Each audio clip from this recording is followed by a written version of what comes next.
Good morning friends. Nagan audios Tirupathur 22/7/2026 order ஒன்று கன்னியாகுமரி போகுதுங்க. இது கடைக்கு கேட்டிருக்காங்க, சலூனுக்கு. குவாலிட்டி எனக்கு பக்காவாக இருக்கணும் சார், மீடியமாக இருக்கணும், பெட்டெலாம் வேணாம், சப்புக்கு மட்டும் பெட்டு போட்டுக்கோங்கனாரு. கிளாரிட்டி வேணாரு, எஸ்டிக்கல் கிளாரிட்டி பக்காவாக இருக்கும். 8 inch யூஸ் பண்ணுறாங்க ஸ்பீக்கரு, சப்புக்கு 10 inch யூஸ் பண்ணுறாங்க. லைனிங் பாருங்கள், நாங்கள் லைனிங்லாம் இந்த மாதிரி தெளிவாக தான் பண்ணுவோம்.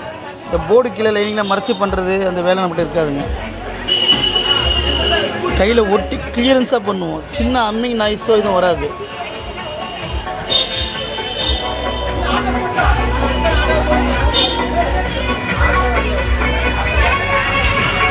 Front left right, seven left right, centre, சப்புக்கு 2 பெட்டு, அவுட்புட் கெப்பாசிட்டி எல்லாத்தையும் கொடுத்துருவோம். மெயின் வந்து ஒர்க்கே அந்த லைனிங் தான். சின்ன அம்மிங் நாய்ஸு சவுண்டு எதுவும் வராது உங்களுக்கு. ஆடியோ கேட்டு பாருங்கள் சைக்கிள்.